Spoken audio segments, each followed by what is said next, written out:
All right, how's it going? Welcome back to another video here in the series on vector calculus. We are still working through this final section here on tensors, and the most recent video was kind of the start of the discussion of saying where do these two common invariant tensors, specifically the Kronecker delta tensor and the Levi-Civita tensor in 3 dimensions, where do these tensors arise? And it was originally supposed to be a single video. I had planned to do the content from the previous video as well as the content here all in one, but then it felt like the last video was taking long enough, so felt like it might be better to split it into 2 slightly shorter videos. Don't know how long this one's going to be. We'll find out. But anyways, the last time in the last video we talked about these two tensors and how they get used and how they naturally show up in the decomposition of any general rank 2 tensor. And obviously that's applicable for many people because rank 2 tensors can be represented by matrices.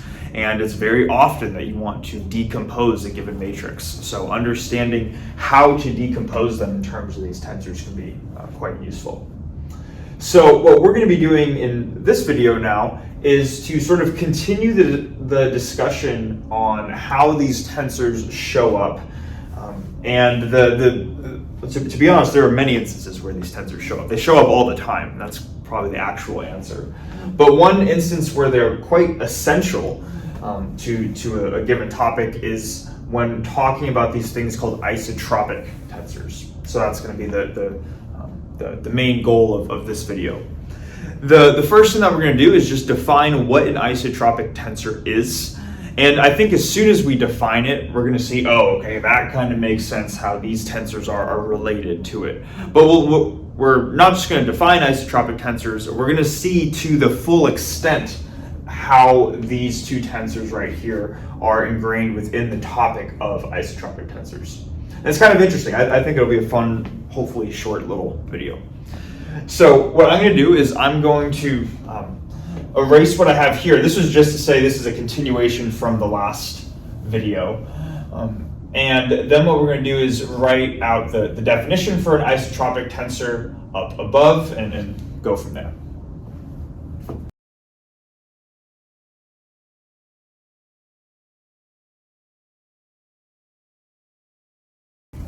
Okay, so we have our definition here for an isotropic tensor. So let's go through it together. It says here that a tensor T is considered to be isotropic if it's invariant under all rotations R. Okay. So this is the definition in words, and if the definition in words makes sense, that's great. But I think it really becomes clear if we accompany the word definition with an equation. So what we're going to do is we're going to start by just referring to the definition of a tensor, or the component transformation definition that we've given before. So if we have a rank n tensor, and we call it T, I, J all the way through K, then it's related, or its components are related in one frame to its components in a separate frame, or separate basis or coordinate system, or whatever you want to call it, through this rule right here, right? We've seen this a few times now.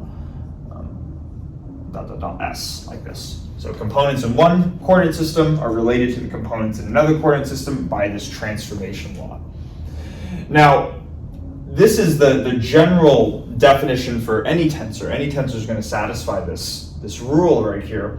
But there are specific cases where you can say that if we have the same left-hand side, so Tij through K prime, there are special instances where this right-hand side can be reduced, and can be reduced simply down to this expression right here, to just Tij through K.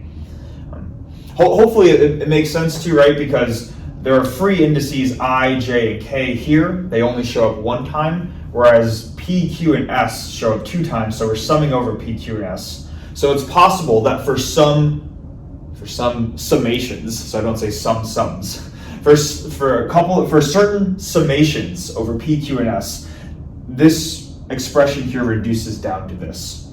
And what this is saying is that for certain I'm saying certain summations over P, Q, and S, but what we're really saying is for certain transformations between coordinate systems, because that's what R represents, the transformation from one coordinate system to another. So for a given coordinate transformation represented by R, if this expression reduces down to this, then what we're saying is that the components of a tensor in one coordinate system are going to be equal to the components in another coordinate system. And therefore it's the same regardless of which of the two coordinate systems we look at. So in this specific case, we would say that this tensor right here is invariant under this coordinate transformation. It does not change when going from one coordinate system to another. Now, again, that's just what it means to be invariant. We're really interested in what it means for a tensor to be isotropic. And isotropic is kind of this special, stronger case of invariance for tensors. So for an isotropic tensor, not only is this statement going to be true for a random transformation matrix R, but it's going to be true for all possible rotation matrices R. So what that is saying is, well, there are two ways of thinking about it. It's probably good to hear both ways, but they're equivalent. One way of thinking about this is that if your matrix R corresponds to a rotation matrix, in other words, if your rotation matrix R is in the special orthogonal group, then for an isotropic tensor, this statement is going to be true. That's one way of thinking about it. Another way of thinking about this is that whenever you have components of a tensor in one frame, and then you decide to rotate that frame to get your components in a new coordinate system. Maybe it's your coordinates start like this, and then you rotate them so now they're like this. If your components remain the same in this frame as they do in this rotated frame, then, and they do that not just for a given rotation, but for any rotation, that's what we call isotropic, an isotropic tensor. Okay. So hopefully that makes sense, the idea that it's going to be the same under a given rotation.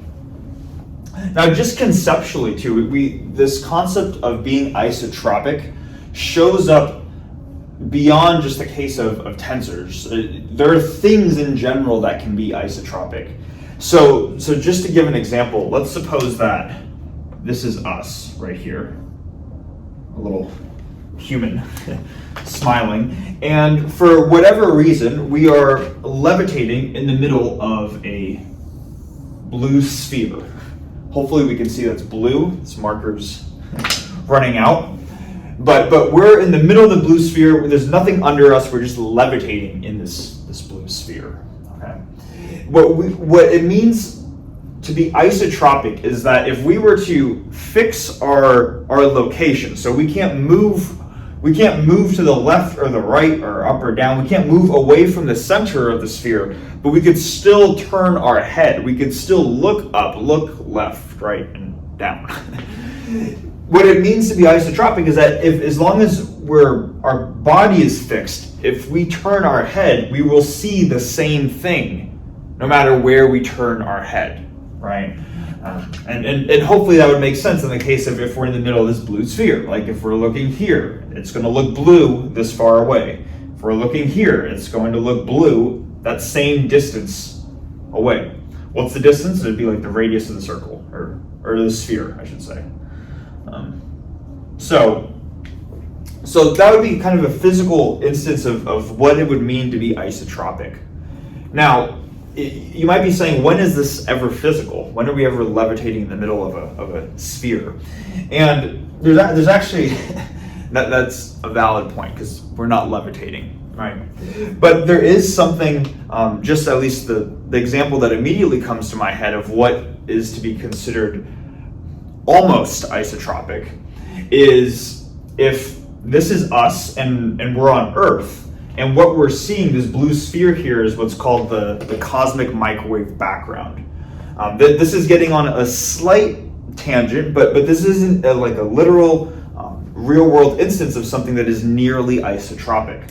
So I'm just going to write this out. So they call this in astrophysics or cosmology the CMB for short, cosmic microwave background radiation.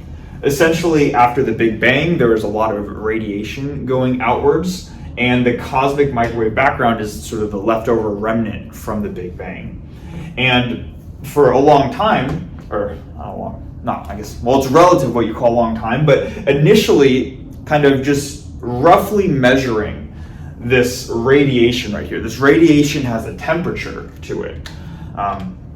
And you can kind of imagine if an explosion an explosion is hot, and after a while it begins to cool down. And the same thing with the CMB. It started hot and it's been progressively cooling down. Now that temperature is around 2.7 degrees, or 2.7 Kelvin. And that's very close to absolute zero. So it's very cold. But essentially, if you were to look into outer space, you could measure the temperature essentially at any point, and you would get nearly this value regardless of what direction you were measuring the temperature in, because this sort of sphere which is the cosmic microwave background, is sort of all around us. So what we would say is that the cosmic microwave background is an example of something that is nearly isotropic. No matter what direction you measure the temperature, you're going to essentially get this value. Now, it's not exactly isotropic. I got to prevent myself from going on a tangent. It's not exactly isotropic. Some regions are slightly hotter than others, some regions are slightly colder, and those what are called anisotropies, so not isotropic, those specific types of anisotropies get studied, and that helps us learn about the universe.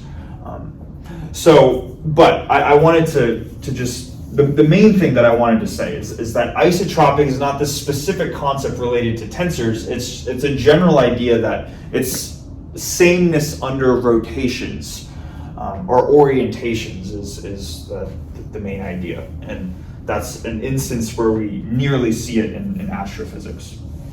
Okay. Now, I need to not go on too much of a tangent here. What we're actually interested now in this case is to say, okay, we get a sense for what an isotropic tensor is, hopefully. Now, let's start to see how those Kronecker delta and Levi-Civita tensors show up in the case of low rank isotropic tensors. And what we're going to do is we're going to go through statements about isotropic tensors ranks 0 through 4. We'll actually start with the rank 0 one right now because it's kind of trivial. A rank 0 tensor, let's write this real quick. A rank 0 tensor is just a scalar quantity.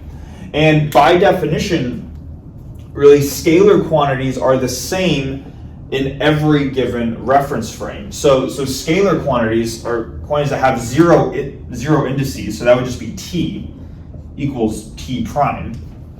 And this is going to be true under every possible transformation that you could make. So therefore, all scalar quantities would be instances of isotropic tensors, kind of trivially. The non-trivial stuff starts to get interesting once we go to higher rank tensors. So what I'm going to do is I'm going to erase the board, and then we're going to take a look at a statement about rank 1 isotropic tensors next.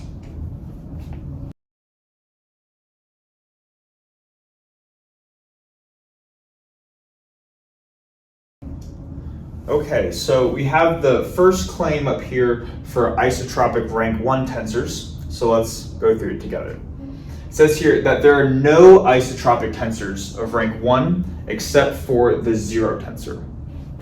Now, I'm just going to say before we get started, we're going to go through this example somewhat thoroughly just to make sure that one, we get an understanding for the techniques that get used to verify these types of statements, because the techniques that we're going to use here are also going to be useful in some of the problem sets that are in the video description.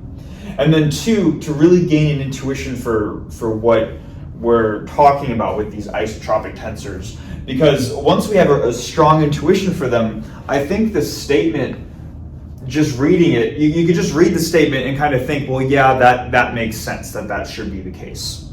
So that's why we're going to go through this kind of thoroughly, at least in the beginning. So first part of this is that it says there are no isotropic tensors of rank 1. Let's just start by writing out what it means to have a tensor of rank 1. So if we have a tensor of rank 1, it's going to have one index, I, and if it's a tensor, then it transforms like this, where we have the single R factor times T sub P right here, where there's this inherent sum over P. Now, it's going to be invariant, or I should say it's going to be isotropic, meaning that this sum over P is going to end up just giving us T sub I, meaning that the components in one frame are equal to the components in another frame as long as R corresponds to a rotation matrix. So we're going to kind of use this condition right here, and because this needs to be true for any rotation matrix, we can just apply specific rotation transformation matrices and excuse me, and show that this needs to be the case. So what we can do is we can first, it really doesn't matter what rotation matrix we use, but there are a couple of examples that are relatively convenient, and usually those are when you rotate by pi over 2 or pi or 3 pi over 2 or something along those lines. Let's consider a rotation matrix R, which rotates about the z-axis, so the xy plane is getting rotated. So if we were to draw x, y, and z right here, then this plane is getting rotated. Hopefully we can see that. This plane is getting rotated while the z-axis is staying upright. And it's doing it by pi degrees. So we can come up with a matrix for the transformation that performs a rotation about the z-axis by pi degrees. Hopefully we know how to do this from linear algebra class, but if not, we can just quickly go over it again. So this R factor has two indices, so we can represent it by a matrix. And the columns of a transformation matrix indicate where, or you can use the columns of a matrix to indicate where the standard basis vectors go, or where they move to after the transformation. So, for example, before you perform any transformation, your I hat basis vector is at 1, 0, 0. Your j hat basis vector is at 0, 1, 0. And your k hat basis vector is at 0, 0, 1. This is the identity matrix. Now, if you were to perform a rotation by pi radians, that's 180 degrees, that would mean that if x is originally pointing in the 1, 0, or the I hat basis vector is pointing in the 1, 0, 0 direction, rotating it 180 degrees means it's now going to point along negative 1, 0, 0, right? So this column right here would tell you where that I hat basis vector went, and it went to negative 1, 0, 0. Same thing with the second column. Second column tells you where the j hat basis vector moves to. And if it gets rotated by 180 degrees, if it started out at 0, positive 1, 0, then after the rotation, now it's over here. Now it's at 0, negative 1, 0. So that's where the j hat basis vector moves to. And then finally, last column tells you where the k hat basis vector moves to after the transformation. Because the rotation is about the xy plane, is about the z-axis, so the rotations occur in the xy plane, the z-axis isn't changing at all. It's still staying upright as we just rotate either clockwise or counterclockwise. And what that tells us then is that if k hat started here, but then it doesn't change, it's still pointing here after that pi radians rotation, its final location after the transformation is 0, 0, 1. So just from conceptually describing a rotation, we can in turn come up with an R-type matrix. Okay. So hopefully that makes sense, that idea. Again, this is a linear algebra concept, learning how to think about matrices, this grid of numbers, how to conceptualize it. But assuming that makes sense, we're now going to use this specific rotation matrix and determine what the components of t would need to be under this specific rotation. And here's how we're going to do this. Let's start, because we're working in 3 dimensions, this rank 1 tensor has 3 components, t1, t2, and t3. Let's start with t1. And if we wanted to solve for t1 in the primed frame, maybe that will be the frame after the rotation by pi radians. What that's going to equal then is this r factor, or this quantity right here, RIP, times t in the unprimed frame before the transformation occurred. Now, I should be specific here too, that this I matches up with this I, so this should really be the number 1. So this is t1 prime equals r1p times tp. To find the first component of t in this new coordinate frame. Hopefully we can see that we're just setting I equal to 1 in this equation right here. Now again, we're going to be very thorough in the beginning and then we'll speed it up as we go along. Inherently, this expression right here though tells us that we are summing over p, and because we're working in 3 dimensions here, p is going to go from 1 to 3 of this expression r1p tp. So we can read this out as r11. So yeah, we need to sum up these terms going from p equals 1 to p equals 3. The first term is when p equals 1, so we have r11 t1 plus, then when p equals 2, so r12 t2 plus r13 t3. This is what t1 is going to equal in the new primed coordinate frame. Okay. Now it might seem like we're being very explicit here, but there's a reason for doing this. We know the value of r11, r12, and r13 based off of how we constructed this matrix, or how we defined this matrix in the first place.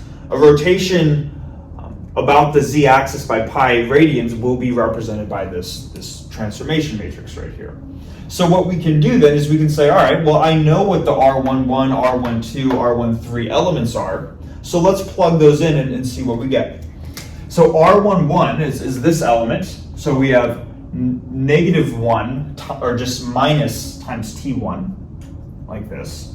And I'll keep the same left-hand side. So t1 prime equals minus t1 plus r12, that's this element right here, so plus is 0 times t2, plus r13, that's this element, so plus 0 times t13. And of course 0 times this and 0 times this goes away, and what we're left over with is t1 prime equals minus t1, like this. Now we can ask ourselves, okay, we have that some component right here is equal to the negative of this same component but in a different coordinate frame, right?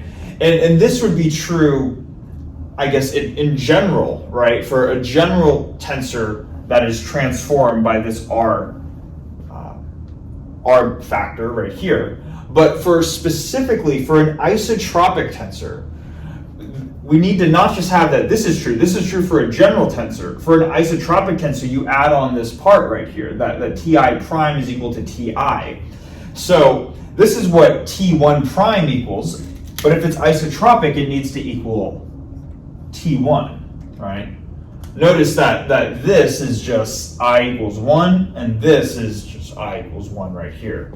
So what we really see is that we come up with this relation that t1 is equal to the negative of t1. This must be true, and the reason it has to be true is because we impose the isotropic condition.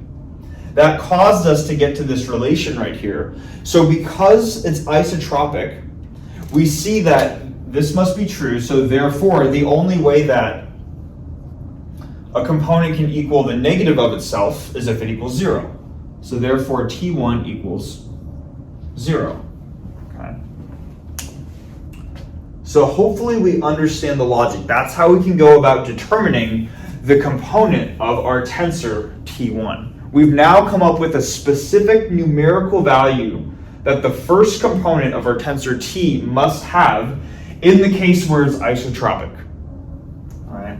And this is how we start to construct the zero tensor. Again, too, because these are tensors of rank 1, we can represent them by vectors. So we can think of this as the zero vector. What we're really constructing here is the zero vector. This is how we would do it for the component T1.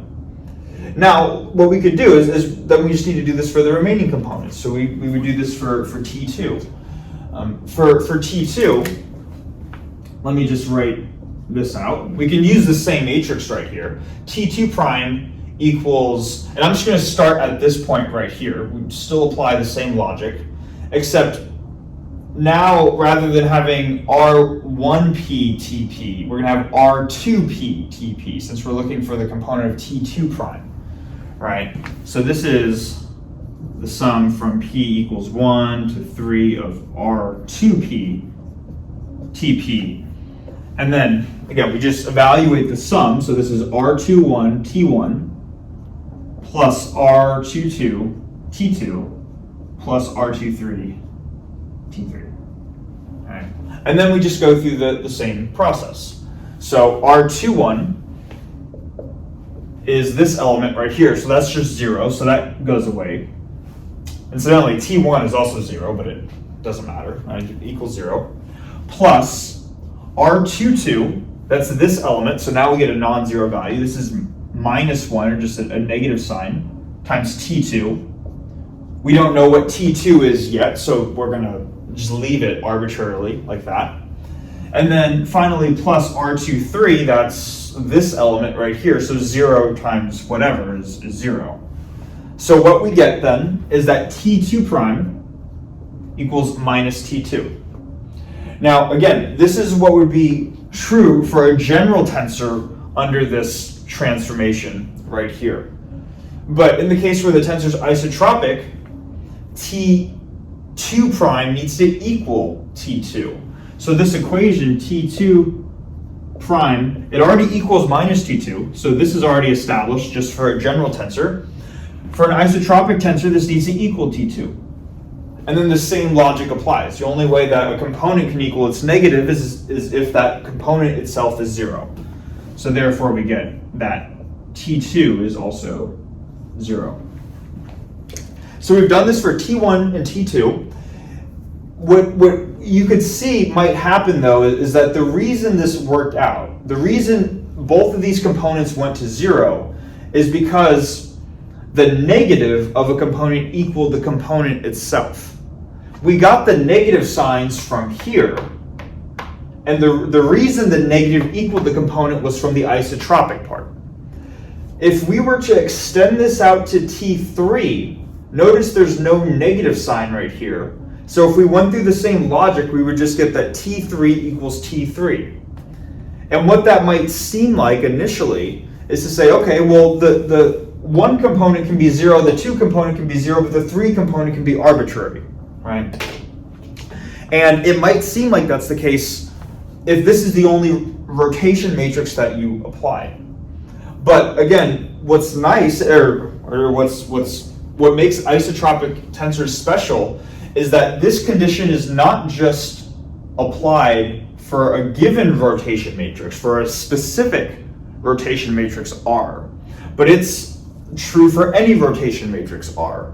So what you could then do is you could say, maybe I don't want to look at rotations about the z-axis. Maybe I want to look at them about the x-axis. In that case, the x component remains fixed, and then the y and z components get shifted from +1 to -1. And then you could go through the exact same logic and showing that T3 right here equals 0. Now you might be thinking, okay, well now T3 equals 0, but now it looks like T1 is arbitrary. And it would be true that with this matrix, this new matrix right here, which is rotations about the x-axis by pi radians, it would be true that if you solve for T1, you would get T1 equals T1, and it would look like T1 could take on any value. But the thing is, you already established that T1 is 0. So this equation allows for 0 to be input, right? It's true that 0 equals 0. So once you have an element, or a component, I should say, established, once you know the first component is 0, that's what it is. It has to be 0. So you know the second component is 0, that's it. And then for this new rotation matrix right here, you would solve for t sub 3 and you'd get the same thing, and you would ultimately get that t1, t2, and t3 are all 0. Therefore, your rank 1 tensor T, if it's isotropic, if you represented it as a column vector, that's what it would look like right there. Okay. So that's the logic. You apply specific rotation matrices, and since this condition has to be true under all rotation matrices, you can sort of piece by piece solve for the components of your tensor. Okay. So hopefully that makes sense. Naturally, too, I think it makes sense that there's not going to be an isotropic rank 1 tensor other than the 0 tensor, because if we were to, and we can do this visually, right, because we're working with rank 1 tensors, which is represented by vectors. If I had any non-zero vector, I could represent it as an arrow in space, right? This is my arrow in space. And now this is kind of the subtlety that I want to make sure that we're clear on here. If I wrote in, so this is my arrow in space, and these 3 fingers are going to be my coordinate axes. Now if I rotate it, so let's see, maybe this is the starting, it's tough to do this. This is the vector in the starting coordinate frame. And because this is a non-zero vector, it's a physical black marker, it has components in the x, y, and z direction. Now, if I were to rotate my coordinate axes, maybe I go from here and I rotate it now like this. It's still true that we're talking about the same physical arrow in space. Notice that I didn't have to move this marker going from here to here. The arrow is still the same physical arrow in space, but do you see by rotating, it just makes sense that the components, the x, y, and z components in the prime frame are going to be different from here relative to here. The components have to change if you have a non-zero vector. The only way that you're going to get something that doesn't change is if you have 0, and then 0 always transforms to 0. And that's kind of something that's worth noting too. That if something is the 0 tensor in one frame, it will always be the 0 tensor in another frame. Okay. So because the components of any arrow kind of intuitively should change as you change how your coordinates are set up, well, yeah, they're not always going to be equal under any rotation unless you're talking about the 0 tensor. Hopefully that makes sense. This would be a great time if people had questions, right? But yeah, so this takes care of the rank 1 case. Next thing we're going to do is move on to the rank 2 and 3 case, and that's where we're going to start to see the Kronecker delta and Levi-Civita tensors pop up.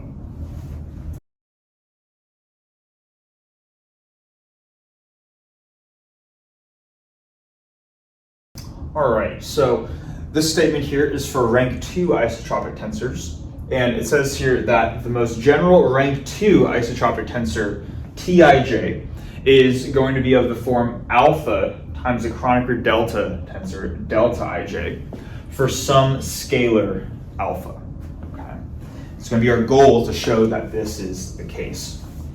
Now, what we can do is, again, start with the definition of a rank 2 tensor. So Tij prime equals RIP RJQ times TPQ, using 2 indices now because we have a rank 2 tensor. And then if it's isotropic, it needs to equal Tij. This will also be true as long as we're working with a rotation matrix, right? Now, we could go through different possible rotations, but just to give one that will show these properties probably the quickest, let's do this is the one that Dexter uses, use a clockwise rotation. So clockwise rotation of pi over 2 radians about some axis. We did about the z-axis last time, so Let's do about the z-axis this time. So what we can do is we can draw our little coordinate system, our starting coordinate system, right? X, Y, and Z. And now if we were to rotate this clockwise, that tells us that by pi over 2, that's a quarter of a circle. That means the new x, so maybe we can say x prime is now pointing in this direction, and this is in the negative y direction, so we can say that R, it's a 3 by 3 matrix. The first column is 0, -1, 0. That's where that's where the I hat vector transformed to. Y hat also gets rotated a quarter of quarter of a full circle. They're supposed to be pointing along the x-axis, but I drew it slightly off. But it's supposed to be pointing in the positive x direction. So the y hat basis vector moves to where x is now, and then same thing, because we're rotating about the z-axis, that's not going to be changed. So we're still going to have 0, 0, 1 in the final column. Okay. Now, what we can do is we can just use this and start looking at various elements. What we did in the last time is we were trying to show that each of the components were equal to 0. Well, what I'm going to do is I'm going to show a couple of specific cases, and then just say by the same logic it will generalize to any of the other instances. If you're not convinced, though, it'd be a good practice to see if you can get the same results yourself. So first thing that I'm going to do is to look at an off-diagonal element of T, or a value of a component of T where I does not equal J. It doesn't matter which one we pick. Let's start with T13, for example. So if we were to write out T13 in the prime coordinate frame, this would equal R, and then instead of I, we have a 1. We're summing over P, so that stays there. And then the second R, the first index is J. J is the number 3, so now we have R3Q times TPQ, like this. Now, there's a sum over P and Q, and they both have 3 terms in it. That would be a sum of 9 total terms. But just by looking at this matrix, given the fact that in both of these R factors, this wasn't something we mentioned last time, but we'll mention it this time. Given the fact that we know the row index of both of these R factors right here, we can look at a various row, and because we rotated by a convenient number of pi over 2, every row in this matrix only has a single non-zero value. So rather than writing R11, R12, R13, we can just look, we can say this is R in the first row. The first row corresponds to this top one right here. The only non-zero element in this top row is the number 1. This is the R12 element. So then, even though we could write R11, R12, and R13, we know the only contribution comes from R12 because the other ones are 0. So what I can do then is I can just look at this and say R1P, first row, I need to have a 1 there, so I'm just going to write R12. And for now, I'll keep it as R12, and then I'll substitute it in a second. So we have R12, and that's the sum over P.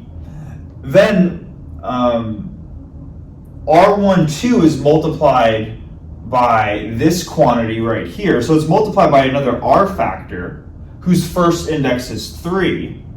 Technically, we're summing over Q as well, and Q is independent from P. So even though we fix P to be 2, P is different from Q. So Q can still be 1, 2, or 3, right? So we could still have different terms. We could have R12, R31, R12, R32, and R12, R33. Out of those 3 terms, though, only one of them is going to be non-zero. How do we know which one's non-zero? Well, now we say, let's go to this R factor. Look at the fixed row, that's the number 3. Third row is down here. The only non-zero element is in this row is this last one. So it has a column index of 3. So we know that even though we could put 1, 2, or 3, the only non-zero case is when we have 3. All right. So that's how we can reduce this original sum of 9 terms down to 1 term by conveniently choosing an R matrix. And usually that's a rotation by pi over 2 or pi or 3 pi over 2. 2 pi does nothing, right? So you can do it, but it doesn't help very much. But this is how we could reduce it down to a single term. And then again, now what we've done with these two R factors is we fixed the values of P and Q. There's still this T factor in the sum, but we don't need to worry too much about these P's and Q's because we've already fixed them. We said P in this case is 2, Q in this case is 3, so this has to be T23.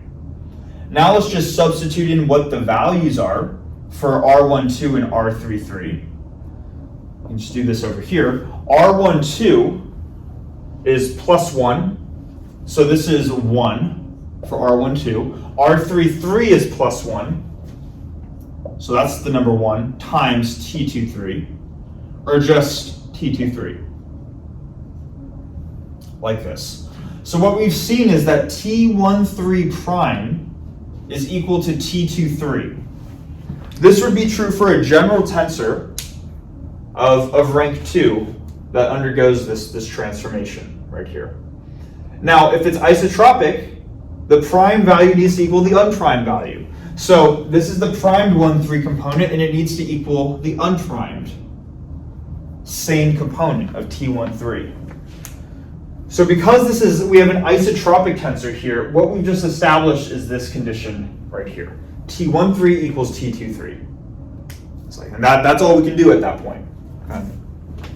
Let's do the same thing now, but for a different element. We can see that this isn't enough to really tell us much of anything so far, but you would be doing this repetitively to start to determine information.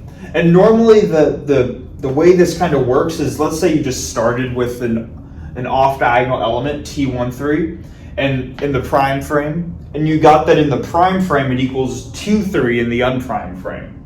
Usually the next guess is, or the next common step is to say, okay, I don't know what T23 is, but let's try to solve for T23. Now, of course, with the original definition, you get T23 in the prime frame, right?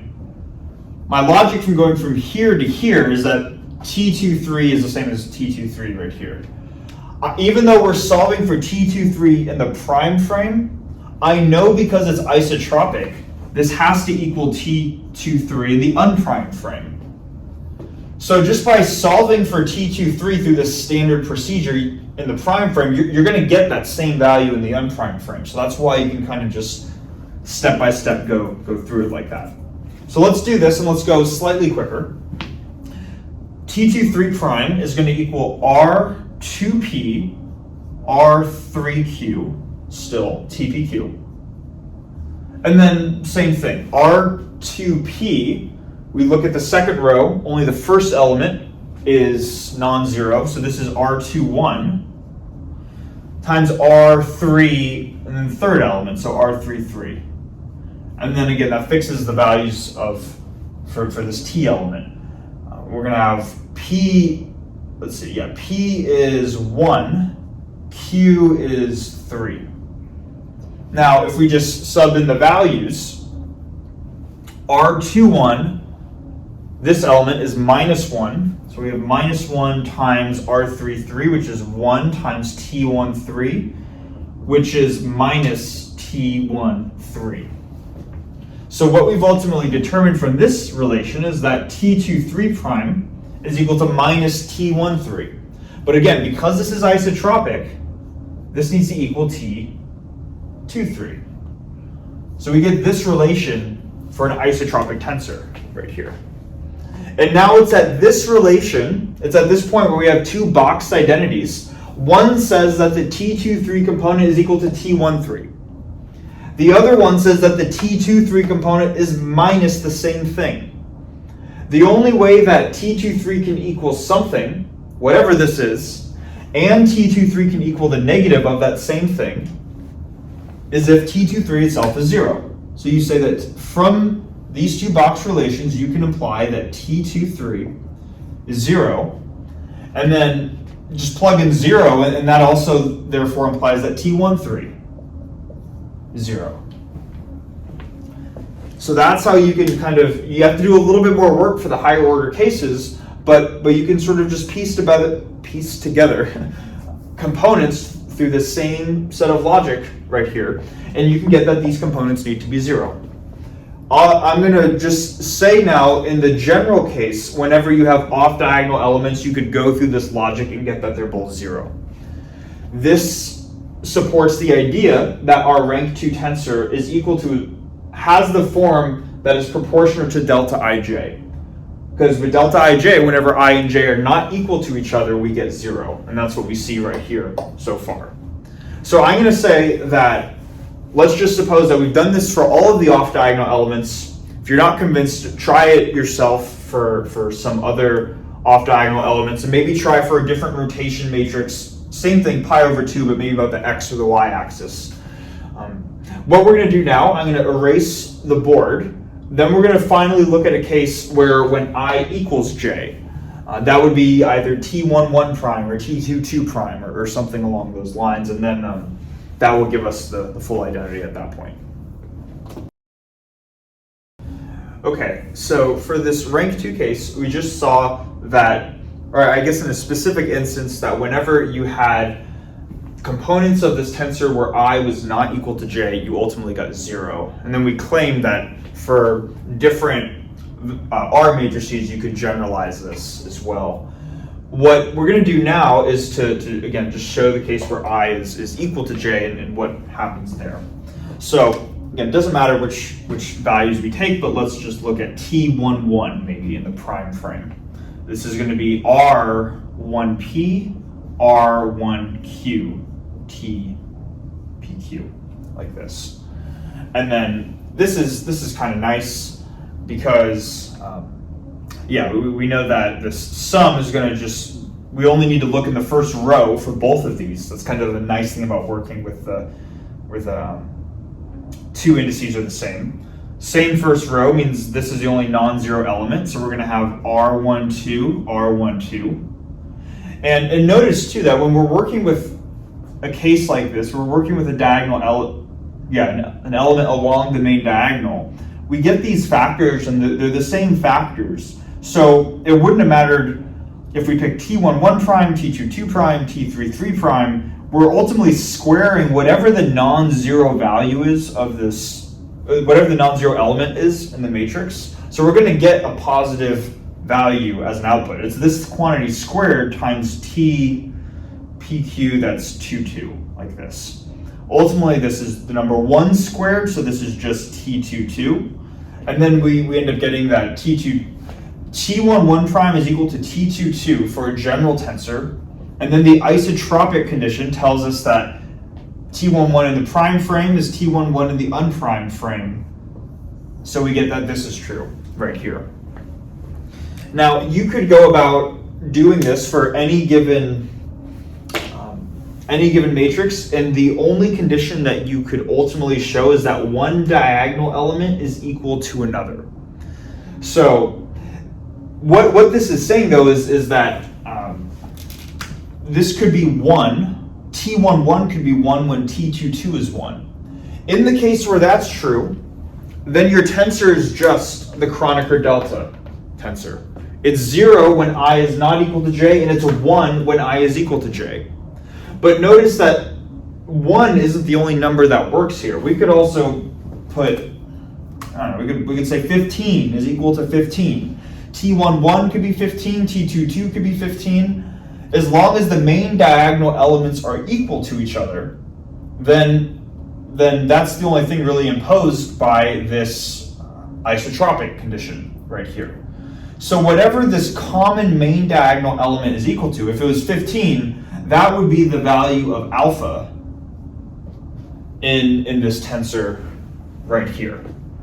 Okay, and that's why they incorporate a scaled version of this. They're saying basically if you have an isotropic tensor, it's going to be 0 whenever the indices don't match, and it's going to be some constant alpha whenever they do match. So that's the general process for showing this. Next thing we're going to do is go on to the rank 3 case, and then we'll probably just briefly mention the rank 4 case. I feel like this is already taking a good enough amount of time, and then we'll call it after that.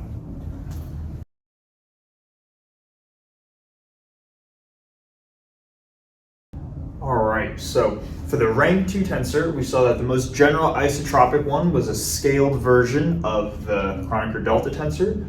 This claim here says that the most general rank 3 isotropic tensor is a scaled version of the Levi-Civita tensor for some scalar beta. And it's going to be the same logic, so I'm just going to outline what the logic is at this point. What you can, well, I would say in general what you want to do in this case, and this would be good probably to practice yourself, is to recognize, we kind of did this a little bit implicitly in the last example, but what we were doing when going through specific cases was to think of what structure, what structure did the Kronecker delta tensor have?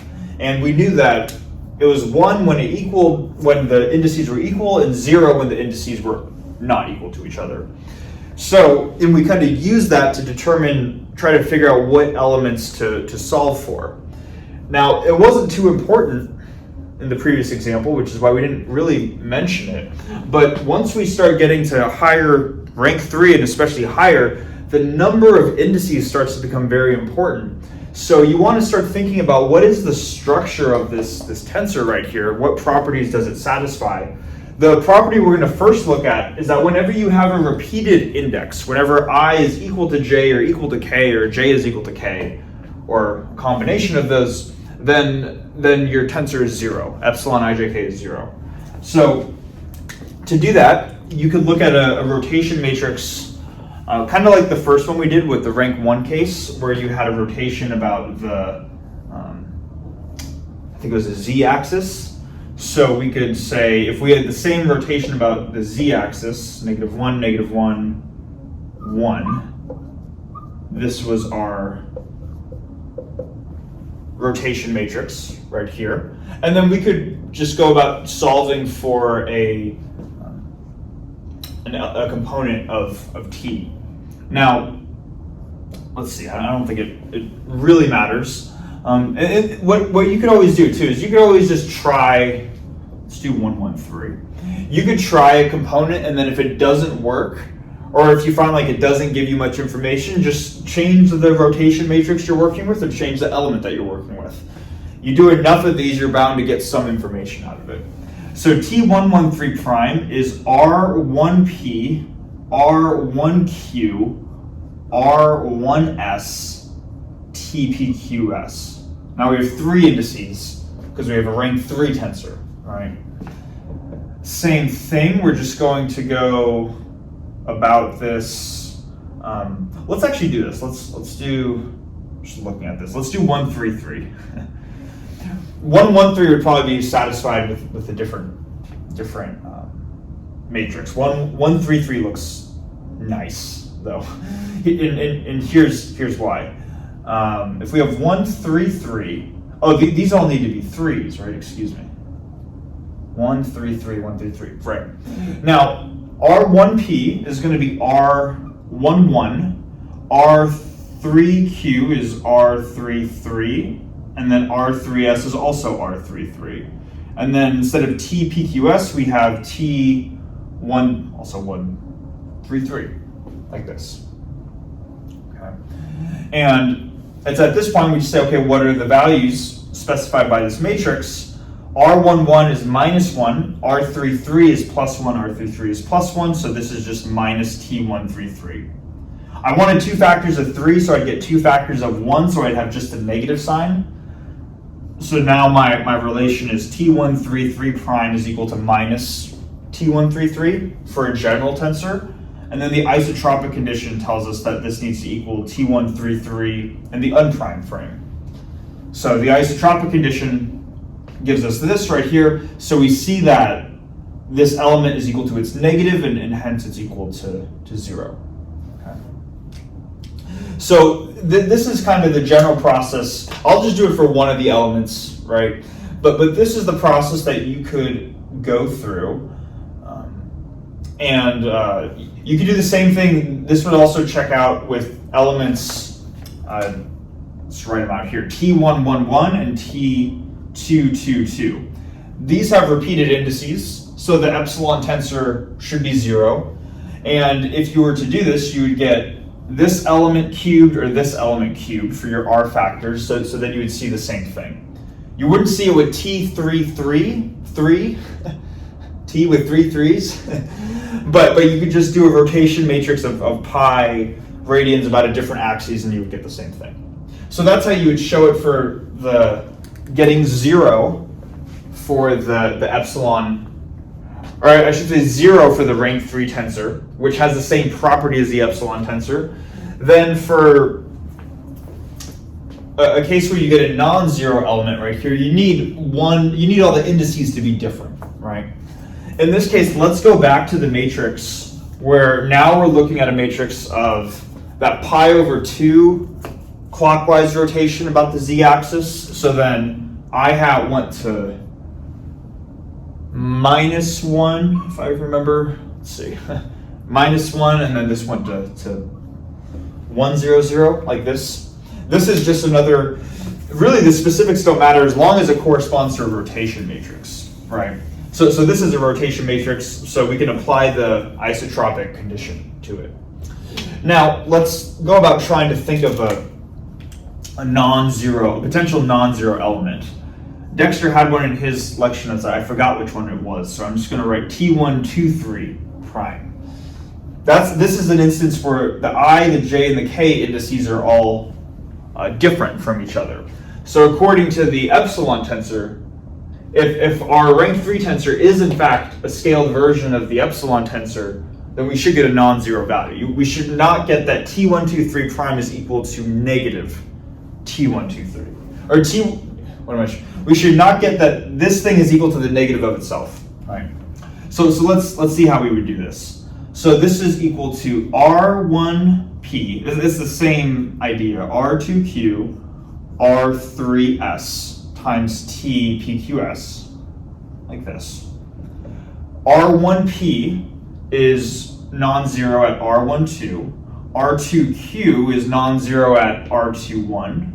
And then R3S is non-zero at R33. So this gives us T, and then P is 2, Q is 1, and S is 3.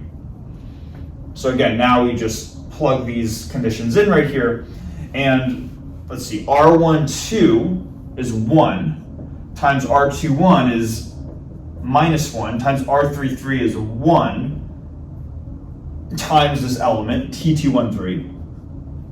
Or in other words, this is minus T213, like this. So for a general tensor, we got that T123 prime is equal to minus T213, like this, for a general tensor. Now for the isotropic condition, we just say that it's equal to this thing in the unprimed frame, so T123 in the unprimed frame. So the isotropic condition gives us this quantity right here, and it might initially look like something is equal to the minus of itself, but we got to be careful here. The 2 and 1 are swapped, right? So this would be 0 if we said minus T213 is equal to positive T213, but that's not what we have. We see that a swap of the indices 1 and 2 induces a minus sign, and it's that same swapping of indices that property is upheld by the epsilon tensor. So you would find this condition to be true, and you couldn't specify any more beyond the fact that this element is the negative of this element. There's just a swap in the minus sign when you interchange these two indices, and you would see that with any of the two indices, as long as each of them are different. So again, going back to that example of, we use the number 15, but whatever example you use, if you want to say this number is 2, this is minus 2. You would say that minus 2 is equal to, if T123 is 2, then T213 is minus 2. Beta, it's not the best beta, but beta would act as this scalar right here in that case. hence why it's a scaled version of the alternating tensor. Okay? Now, just as a final note too, for rank 4 tensors and beyond, you could go through this exercise. And we might be wondering, well, rank 2 case was a scaled version of the Kronecker delta tensor. Rank 3 was a scaled version of the epsilon tensor, or the Levi-Civita tensor. What about higher rank, right? Because those only cover the 2 and 3 cases. Well, it turns out that higher ordered or higher rank tensors are just, or can be, let me say this, the higher order isotropic tensor, the most general version of a higher rank isotropic tensor, can be composed out of Kronecker delta and Levi-Civita tensors. The Kronecker delta and Levi-Civita tensors act as the building blocks of constructing isotropic tensors. Hence why they're quite literally the language that the isotropic tensors get written in. And hopefully it makes sense too, just as a final thing before we call it. If you remember, we had this up at the beginning of the video. We said that delta ij, I don't even need to write it, but delta ij, the Kronecker delta tensor, was invariant under R in the orthogonal group. That includes reflections and rotations. The Levi-Civita tensor was invariant when R was in the special orthogonal group, which is the group of rotations. So this is invariant under all rotations, hence Levi-Civita tensor is an isotropic tensor, the beta equals 1 case. Same with the Kronecker delta, it's invariant under all rotations and reflections, but that includes just all rotations. So the Levi-Civita, or the Kronecker delta tensor, is also an isotropic tensor, and we saw that in the rank 2 case. Okay. So I think I'm going to call it there. I feel like this has probably gone on long enough, but yeah, thanks so much for watching, and we'll move on to something new in the next video.